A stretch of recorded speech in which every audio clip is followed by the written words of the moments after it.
Hey, what's up? My name is Vanyapak and welcome to English with LinguaTrip. We're here every week to answer your questions and help you learn English. And in today's video, we are going to talk about the difference between have been, has been, and had been.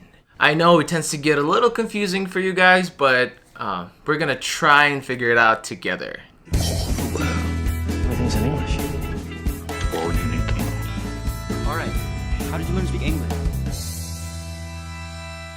Let's start with the present perfect tense. We use present perfect when we're talking about the present result of a past action or event. For example, I have seen you before. Yes, it happened in the past, but all that matters is now I have that experience. I have seen you before. You look familiar. I know your face. I have seen you before. Now this tense is formed by have or has, followed by a verb with either ed added to it or just a whole different version of the verb, which is called the past participle, or most commonly the third form of the verb.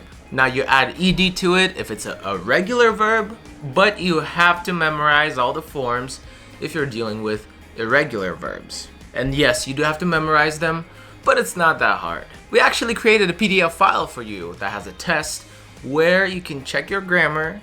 It also has interactive cards that you can print out and put them in front of you on the wall, above your desk, or anywhere in the bathroom. Your visual memory is a powerful tool when it comes to English and irregular verbs specifically. It's very useful, and guess what? It's only $1. Yes!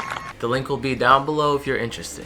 Now let's get back to present perfect. How do we know whether to use have or has? Well, that depends on the subject of your sentence. We use have with I, you, we, they, and other plural subjects. Students, people, chickens. Now if you have he, she, it, anyone's name like James, or any other singular subject like student, person, chicken, you're gonna use has.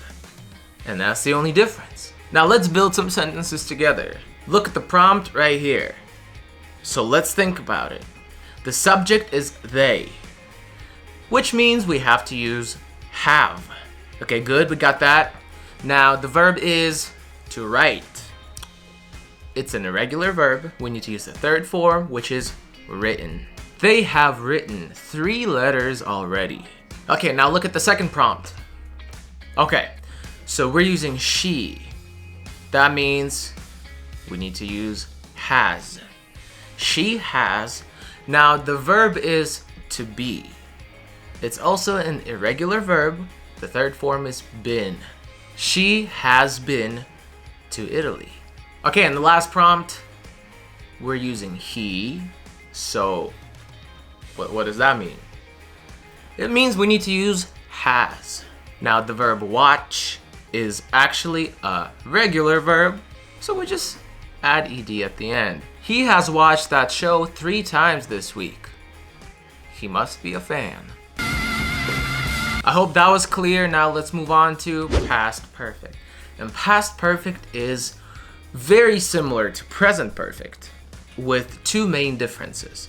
The first difference being, if present perfect talks about our present result of a past action, past perfect talks about our past result of a even more past action. We call it past of the past. So again, very simple. If present perfect is linked to right now, past perfect is linked to some other past moment in the same way. The formula for this tense is pretty much similar to present perfect, except for we don't use have or has, we just use had, and it doesn't change at all, no matter what the subject is. He stayed up all night because he had received a lot of homework.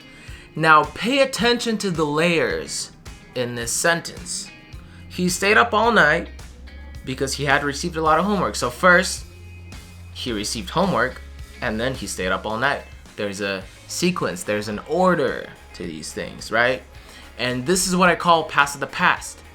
He received his homework before he decided to stay up all night to do it. And that's what we call past of the past, and that's why we say he had received. Because it's not linked to now, it's linked to him deciding to stay up all night. And that's what it is. Now you try. I'm gonna give you similar prompts like we did before. You can pause this video, write down your answers, and then keep playing it to reveal the actual answer and see how many you can get right. Hopefully all of them.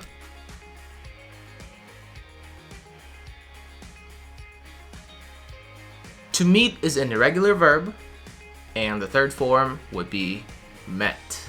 I had met him before you introduced us. To buy is an irregular verb, and the third form is bought. You said you had bought this dress at the mall. To study is a regular verb, so we just add ed to it, and it turns into studied. You had studied German before you moved to Germany. Let me know if you have any questions in the comments down below. I'd be more than happy to make more videos answering your questions. Make sure you subscribe to our channel, and I'll see you soon. Bye-bye.